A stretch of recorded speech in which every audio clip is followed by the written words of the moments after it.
Welcome to Telangana State Board of Intermediate Education Digital Classes for Vocational Courses. Vocational Education Course Accounting and Taxation. Course code is 212. Second year subject Accountancy 2. Paper 2. Paper code is 62. I am M. Narasimha Reddy, M.Com Gold Medal in Taxation, CGL in Vocational Accounting and Taxation.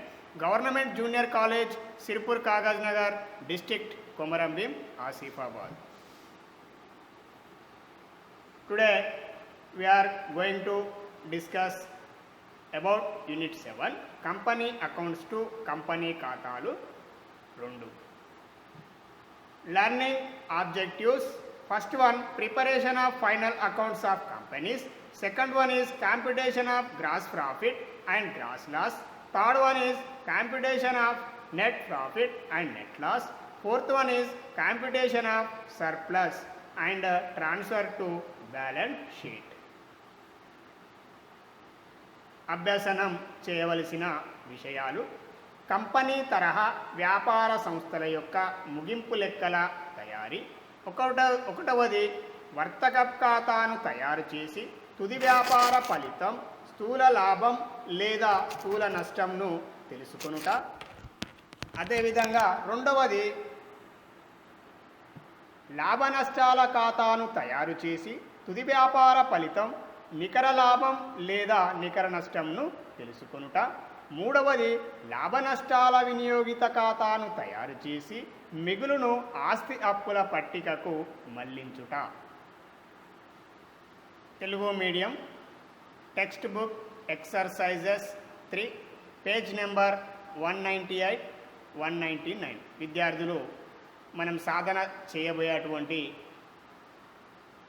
Exercise 3కి సంబంధించినటువంటి problem page number 198, 199లో విద్యార్థులు చూడవలసి ఉంటుంది. ప్రశ్న,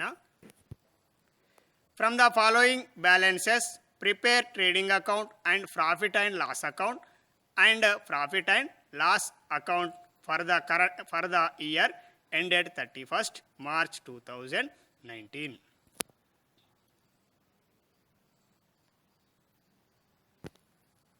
purchases కొనుగోలు 5,69,842. Stock on 1/4/2018. సరుకు 1/4/2018 68,892. Productive wages ఉత్పాదక వేతనాలు 25,090 రూపీస్. శాలరీస్ జీతాలు 22,060 రూపీస్. బ్యాడ్ డెట్స్ రాని బాకీలు 476. రిపేర్స్ టు బిల్డింగ్స్ భవనాలకు మరమ్మతులు 5,056. ఇంట్రెస్ట్ ఆన్ బ్యాంక్ ఓవర్డ్రాఫ్ట్ పై వడ్డీ 1,260. ప్లాంట్ అండ్ మిషనరీ ప్లాంటు మరియు యంత్రాలు 80,140. ప్రింటింగ్ అండ్ స్టేషనరీ ముద్రణ మరియు స్టేషనరీ 33,400. డైరెక్టర్స్ ఫీజ్ డైరెక్టర్ రుసుము 6,400. ఆడిటార్స్ ఫీజ్ ఆడిటార్ యొక్క రుసుము 3,000. రేట్స్ అండ్ ట్యాక్సెస్ రేట్లు మరియు పన్నులు 7,576. Debtors రుణగ్రస్తులు 45,000.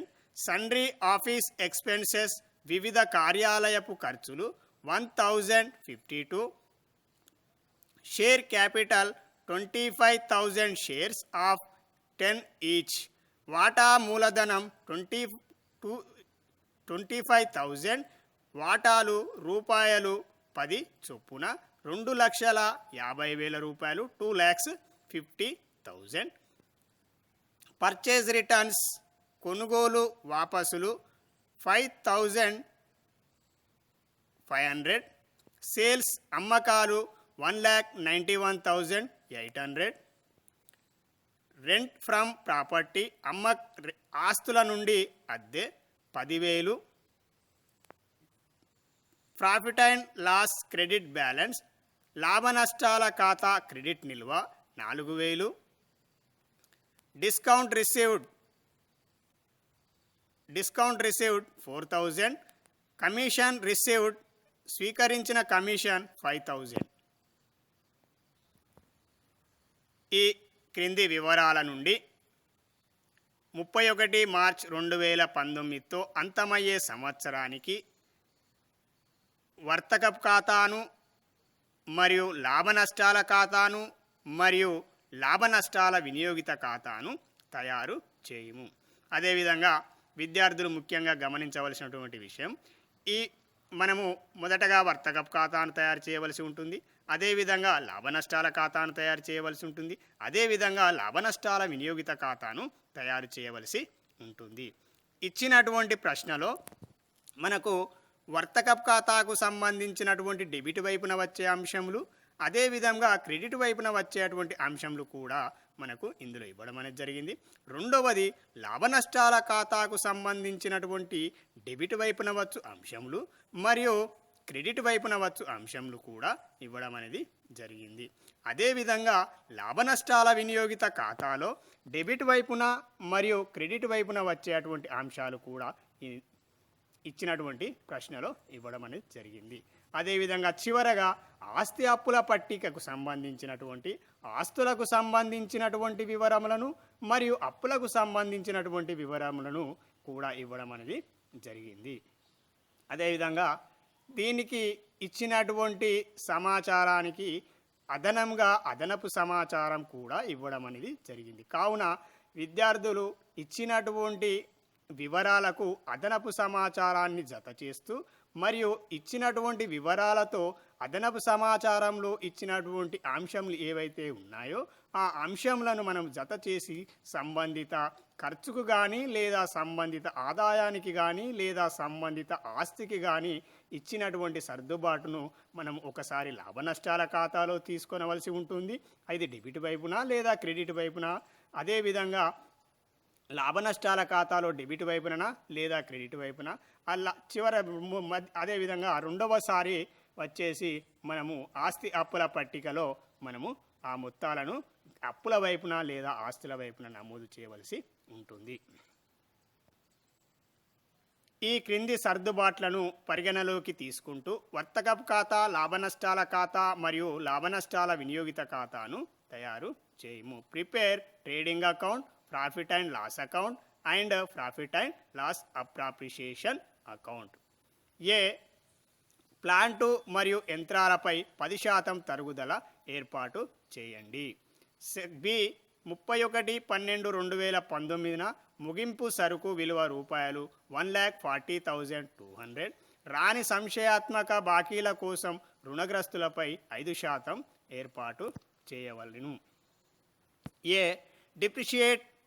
depreciate 10% depreciation on plant and machinery. Closing stock on 31/12/2019 is rupees 1,40,200. Provide 5% doubtful debts on debtors.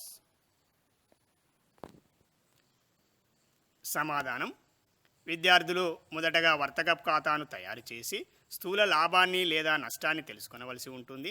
అదేవిధంగా వచ్చినటువంటి స్థూల లాభాన్ని లేదా నష్టాన్ని లాభ నష్టాల ఖాతాకు మళ్లిస్తూ నికర లాభాన్ని లేదా నికర నష్టాన్ని తెలుసుకొనవలసి ఉంటుంది.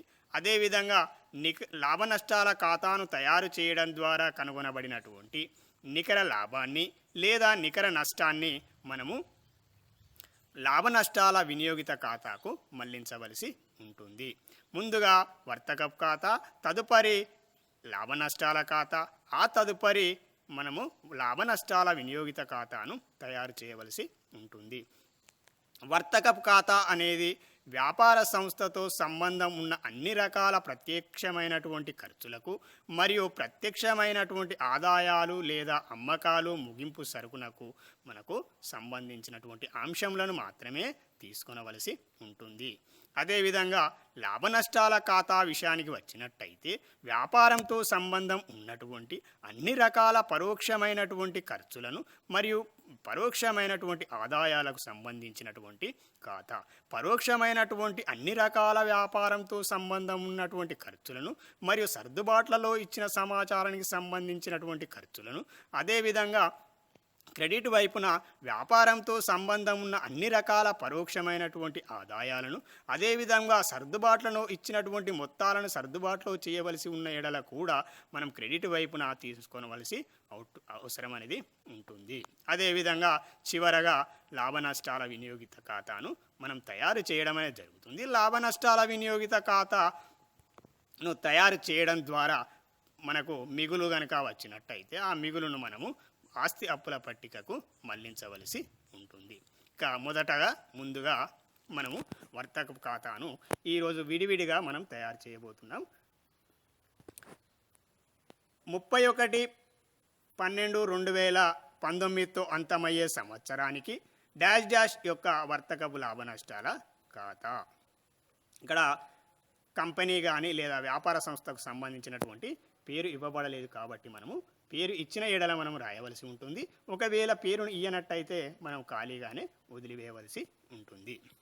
వివరాలు రూపాయలు డెబిట్ మరియు క్రెడిట్ సైడ్. వర్తకపు ఖాతా అనేది ప్రారంభపు సరుకుతో మొదలు కావడం అనేది జరుగుతుంది. అదేవిధంగా ముగింపు సరుకుతో అంతం కావడం అనేది జరుగుతుంది. వర్తకపు ఖాతాలో విద్యార్థులు బాగా గుర్తుంచుకోవాల్సినటువంటి విషయం, వర్తకపు ఖాతా అనేది ప్రత్యక్షమైనటువంటి ఖర్చులకు మరియు ప్రత్యక్షమైనటువంటి ఆదాయాలకు సంబంధించినటువంటి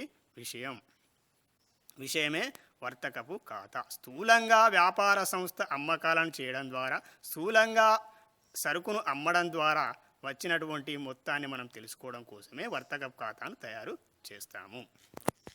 ఇక డెబిట్ వైపు, ప్రారంభపు సరుకు 68,892, కొనుగోళ్ళు 5,69,842. ఇక్కడ కొనుగోలు వాపసులు తీసివేయము, కొనుగోలు వాపసులు 5,500ను తీసివేయగా 5,64,342 రూపాయలను మన ఔటర్ కాలంలో రాయవలసి ఉంటుంది. అదేవిధంగా ఉత్పాదక వేతనాలు 25,090 రూపీస్ ప్రొడక్టివ్ వేజెస్. అదేవిధంగా క్రెడిట్ వైపున బై అమ్మకాలు 1,91,800, బై ముగింపు సరుకు 1,40,200 సర్దుబాట్లలో ఇవ్వడం అనేది జరిగింది. ముగింపు సరుకు ఎప్పటికీ దాదాపుగా సర్దుబాటులో ఇవ్వడం అనేది జరుగుతుంది. ఒకవేళ అంకణాలో ఇచ్చినట్టయితే నేరుగా ఆస్తి అప్పుల పట్టీలో తీసుకునవలసిన అవసరం అనేది ఉంటుంది.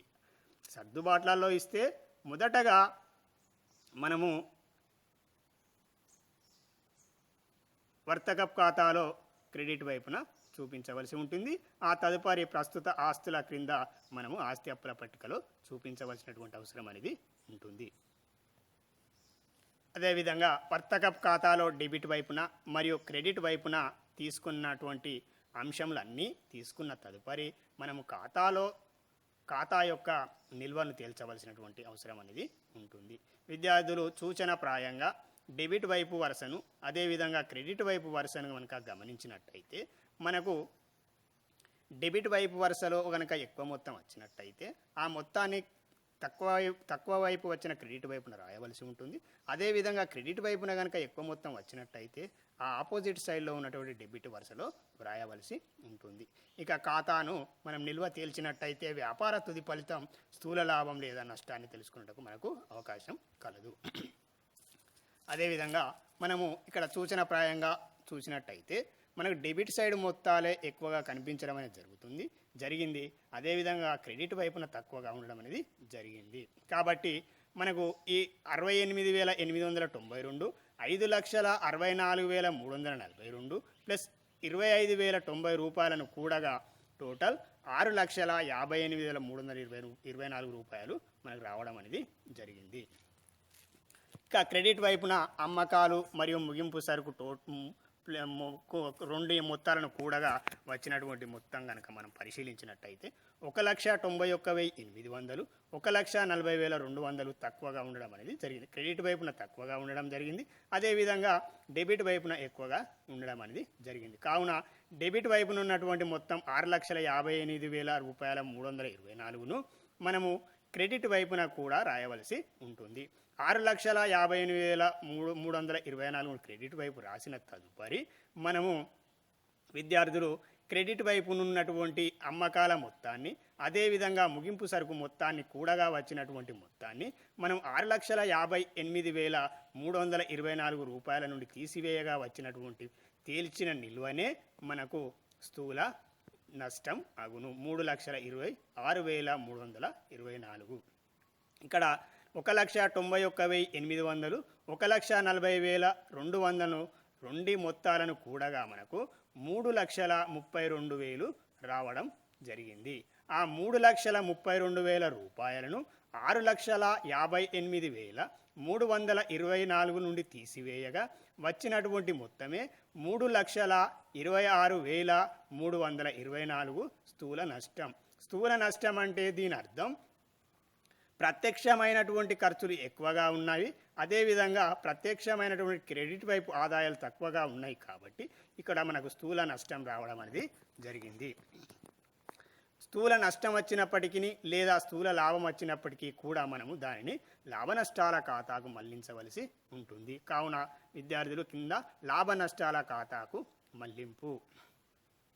మనం లాభ నష్టాల ఖాతా కనుక మళ్లించినట్టయితే ఇక్కడ స్థూల నష్టాన్ని మనము లాభ నష్టాల ఖాతాలో డెబిట్ వైపున మొదటి అంశంగా మనం చూడడం అనేది జరుగుతుంది.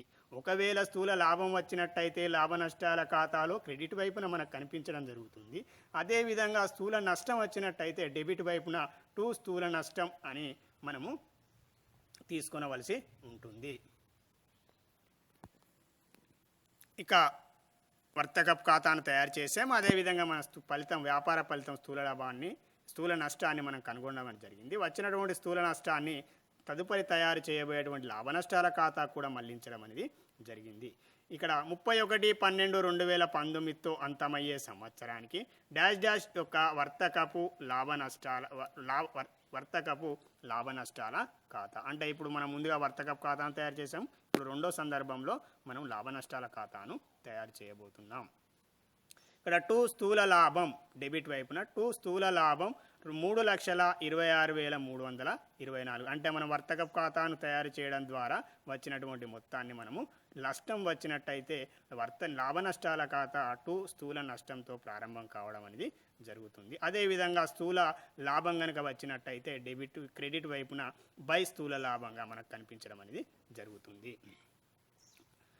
తర్వాత ఇక లాభ నష్టాల ఖాతా అంటే మరేమో కాదు, అన్ని రకాల వ్యాపారంతో సంబంధం ఉన్నటువంటి పరోక్షమైన ఖర్చులకు మరియు పరోక్షమైన ఆదాయములకు సంబంధించినటువంటి ఖాతా. అదేవిధంగా చూసినట్టయితే జీతాలు స్థూల నష్టం 3,26,324 మనము వర్తకపు ఖాతా నుండి మళ్లించినది.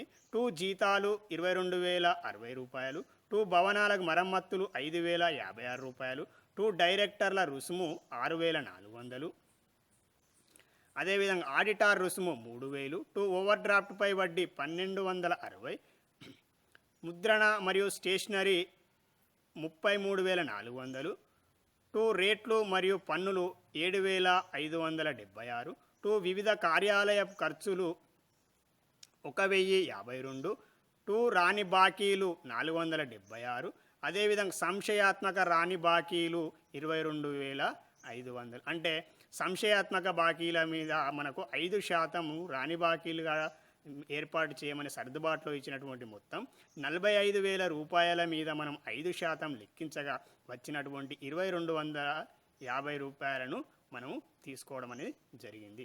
అదేవిధంగా తరుగుదల ప్లాంటు యంత్రాల యొక్క విలువ 80,140 కాగా ప్లాంటు యంత్రాలపై సర్దుబాట్లలో 10% లెక్కించమని చెప్పడం అనేది జరిగింది. కావున మనం 10% 8,014 రూపాయలను లాభ నష్టాల ఖాతాలో డెబిట్ చేయడం అనేది జరిగింది. ఇక్కడ జీతాలు పరోక్ష ఖర్చే, భవనాలకు మరమ్మతులు పరోక్ష ఖర్చే, డైరెక్టర్ల రుసుము పరోక్ష ఖర్చే, ఆడిటర్ రుసుము పరోక్ష ఖర్చే, ఓవర్ డ్రాఫ్ట్పై వడ్డీ పరోక్ష ఖర్చే, ముద్రణ మరియు స్టేషనరీ పరోక్ష ఖర్చు, రేట్లు మరియు పన్నులు పరోక్ష ఖర్చు, వివిధ కార్యాలయ ఖర్చులు పరోక్ష ఖర్చులే, రాని బాకీలు పరోక్షమైనటువంటి ఖర్చు, సంశయాత్మక రాని బాకీలు మరియు తరుగుదల అనేది వ్యాపారానికి రాబడి నష్టాలు. అదేవిధంగా క్రెడిట్ వైపున బై డిస్కౌంట్ 4000, బై కమిషన్ 5000 రూపాయలు, బై నికర నష్టం తేల్చిన నిల్వ 4,07,868 రూపాయలు. బై డిస్కౌంట్ అనేది క్రెడిట్ వైపున లాభ నష్టాల ఖాతాలో అది వ్యాపారానికి పరోక్షమైనటువంటి ఆదాయం. అదేవిధంగా బై కమిషన్ 5000 రూపాయలు కూడా అది వ్యాపార సంస్థకు పరోక్షమైనటువంటి ఆదాయం. కావున మనం అన్ని రకాల పరోక్ష ఆదాయాలను లాభ నష్టాల ఖాతాలో క్రెడిట్ వైపున చూపించవలసి ఉంటుంది. అదేవిధంగా మనం విద్యార్థులు సూచనప్రాయంగా కనుక డెబిట్ వైపు మరియు క్రెడిట్ వైపు కనుక పరిశీలించినట్టయితే మనకు క్రెడిట్ వైపు మొత్తాలు 4000 ప్లస్ 5000 ఏదైతే ఉందో 9000గానే మనకు కనిపించడం అనేది జరుగుతుంది. అదేవిధంగా డెబిట్ వైపు టోటల్స్ లక్షలలో ఉన్నాయి, క్రెడిట్ వైపు టోటల్ వేలల్లో ఉండడం అనేది జరిగింది. కావున మనకు డెబిట్ సైడ్ మొత్తాలను కనుక టోటల్ చేయగా వచ్చినటువంటి మొత్తం ఏదైతే ఉందో ఆ మొత్తాన్ని మనము క్రెడిట్ వైపు తక్కువగా ఉన్నటువంటి క్రెడిట్ వైపున రాయవలసి ఉంటుంది. అదేవిధంగా డెబిట్ వైపు మొత్తాలను టోటల్ చేయగా వచ్చినటువంటి మొత్తం 4,16,868 రూపాయలను మనం క్రెడిట్ సైడ్న కూడా 4,16,868 రూపాయలు రాసిన తదుపరి డిస్కౌంట్ 4000 రూపాయలను ప్లస్ కమిషన్ 5000 రూపాయలు 9000 రూపాయలను మనము 4,16,868 రూపాయల నుండి తీసివేయవలసి ఉంటుంది. తీసివేయగా వచ్చినటువంటి 4,07,868 రూపాయలే తేల్చిన నిలువ మరియు నికర నష్టం.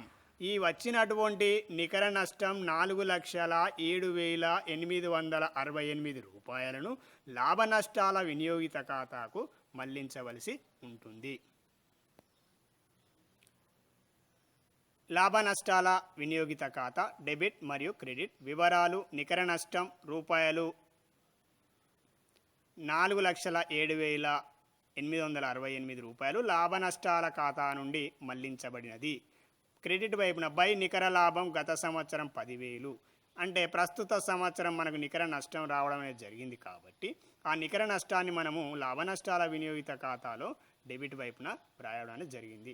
అంటే డెబిట్ వైపు మొత్తాలు 4,07,868 కాగా క్రెడిట్ వైపు మొత్తం కేవలం గత సంవత్సరం లాభం 10,000 కావున మనకు ఖాతాను నిల్వలు తేల్చే సందర్భంలో 4,07,868 క్రెడిట్ వైపున రాసి 4,07,868 నుండి గత సంవత్సరం నికర లాభాన్ని క్రెడిట్ వైపు గల 10,000ను తీసివేయగా వచ్చినటువంటి మొత్తమే 3,97,868 రూపాయలు ఏదైతే ఉందో ఆ అమౌంట్ మొత్తం అనేది మనకు వ్యాపారానికి నష్టం. కావున మనము ఆస్తి అప్పుల పట్టికకు మళ్లించవలసి ఉంటుంది. Working notes number 1. ప్లాంటు యంత్రాలపై 10% తరుగుదల లెక్కించుట. ప్లాంటు యంత్రాలపై 10% తరుగుదల లెక్కించమని సర్దుబాట్లలో ఇచ్చినందున 2 సందర్భములలో పరిగణలోకి తీసుకునవలసి ఉంటుంది. ప్లాంటు యంత్రాలపై విలువ 80,140 ఇంటూ 10/100 10% లెక్కించగా 8,014 రూపాయలు రావడం అనేది జరిగింది. సందర్భం 1. లెక్కించిన ప్లాంటు యంత్రాలపై తరుగుదల రూపాయలు 8,014లను మొదటిసారి లాభనష్టాల ఖాతాలో డెబిట్ వైపున 2 ప్లాంటు యంత్రాలపై తరుగుదలని వ్రాయవలసి ఉంటుంది. రెండో సందర్భంలో లెక్కించిన ప్లాంటు యంత్రాలపై తరుగుదల రూపాయలు 8,014లను రెండవసారి ఆస్తి అప్పుల పట్టికలో ఆస్తుల వైపు ప్లాంటు యంత్రాల విలువ నుండి తీసివేయవలసి ఉంటుంది. Working notes 2. తేదీ 31/12/2019 సరుకు విలువ రూపాయలు 1,40,200. ముగింపు సరుకు రూపాయలు 1,40,200 సర్దుబాట్లలో ఇచ్చినందున 2 సందర్భములలో పరిగణలోకి తీసుకొనవలసి ఉంటుంది. సందర్భం 1. మొదటి సందర్భంలో వర్తక ఖాతాలో క్రెడిట్ వైపున బై ముగింపు సరుకు అని రాయవలసి ఉంటుంది. అదేవిధంగా రెండవ సందర్భంలో ఆస్తి అప్పుల పట్టికలో ప్రస్తుత ఆస్తుల శీర్షిక క్రింద వ్రాయవలసి ఉంటుంది. అదేవిధంగా మూడవ వర్కింగ్ నోట్స్, రుణగ్రస్తులపై రాని బాకీల సంశయాత్మక బాకీల నిధి 5% ఏర్పాటు చేయాలి.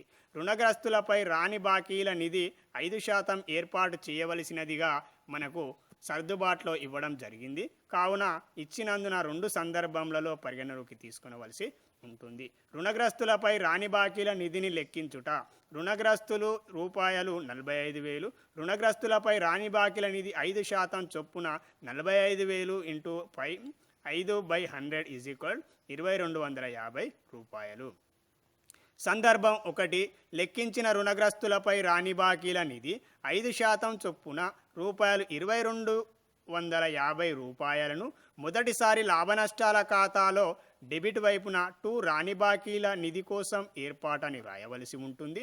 అదేవిధంగా సందర్భం 2లో లెక్కించిన రుణగ్రస్తులపై రాని బాకీల నిధి 5% చొప్పున మనము ఆస్తి అప్పుల పట్టికలో సంబంధిత రుణగ్రస్తుల నుండి మనము తీసివేయవలసి ఉంటుంది.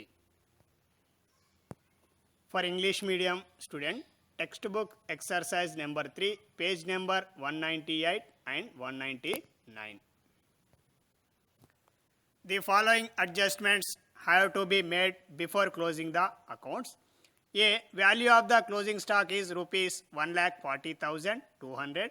B. Depreciation and plant and machinery has to be written off at 10% per annum. C. Provide for bad and doubtful debts at 5% on debtors. Firstly, preparation of trading account of -- for the year ending 31/12/2019. Particulars amount, both debit and credit side. Students, come to the debit side of the trading account. First item is the 2 opening stock 68,892, 2 purchases 5,69,842 minus 2 purchase returns 5,500, 5,64,342 outer column, 2 productive wages 25,090 rupees.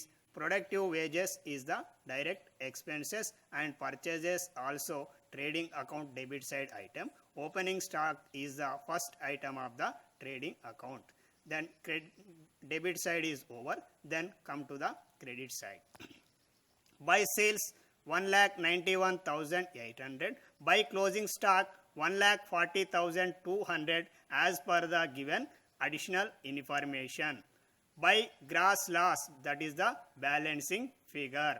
Gross loss transfer to profit and loss account. So here debit side total is the 6,58,324 and credit side total is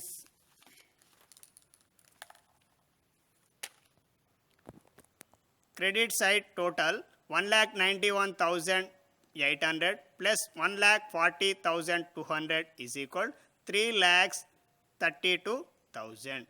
3,32,000 minus from debit side total 6,58,324 is equal 3,26,324 is the balancing figure and it is the gross loss.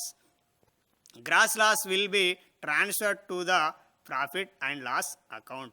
So students write like this: gross loss transferred to profit and loss account.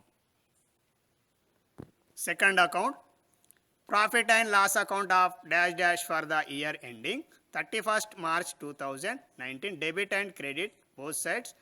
Then come to the debit side. To gross loss transfer from trading account 3,26,324. 2 salaries indirect expenses.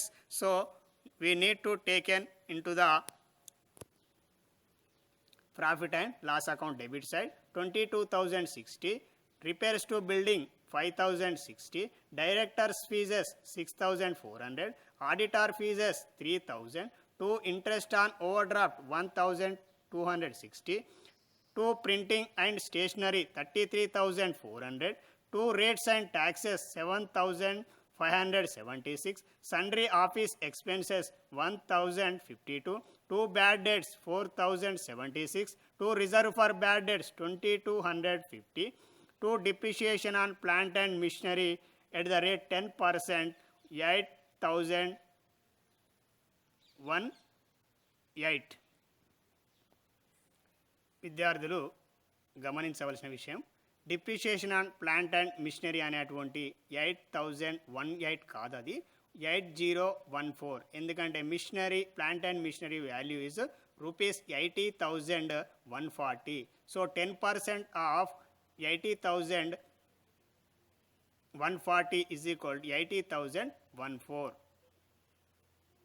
విద్యార్థులు 8,018 రూపాయలకు బదులుగా 8,014 రూపాయలు రాయవలసి ఉంటుంది. English medium విద్యార్థులు ఒకవేళ కనుక ఇది 8014 అనేటువంటి విషయాన్ని మీరు తెలుగు మీడియం వర్తక ఖాతా లాభ నష్టాల ఖాతాలో కూడా గమనించవలసిందిగా తెలియజేస్తున్నాం. అదేవిధంగా క్రెడిట్ వైపున by discount 4,000, by commission 5,000, by net loss 4,07,868, transfer to profit and loss appropriation account. Here total debit side total is 4,16,868. Then credit side total by discount and by commission 4,000 plus 5,000 is equal 9,000. Less from the 4,16,868 is equal 4,07,868 is the net loss, that is the balancing figure, nothing but net loss. Net loss transfer to profit and loss appreciation account. Profit and loss appreciation account, debit and credit side. To net loss transferred from profit and loss account 4,07,868. Then credit side by profit and loss credit balance last year profit and loss account credit balance 10,000, by loss 3,97,868. 4,07,868 debit side total minus 10,000 is equal to 3,97,868 is the balancing figure. This is the loss. So we need to transfer to the balance sheet.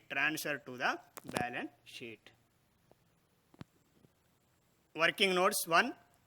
Plant and machinery is to be depreciated by 10%. Depreciate plant and machinery is given in the problem under adjustment.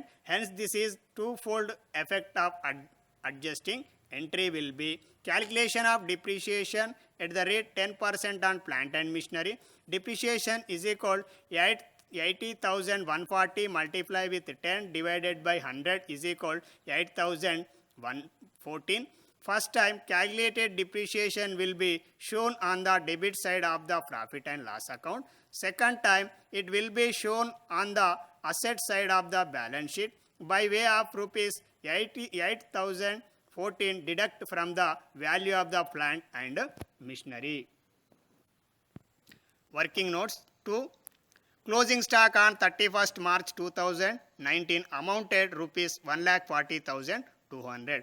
Closing stock is given in the problem under adjustment. Hence, this is the twofold effect of adjusting. Entry will be first time closing stock will be shown on the credit side of the trading account. Second time it will be shown on the asset side of the balance sheet under current assets heading. Last working notes.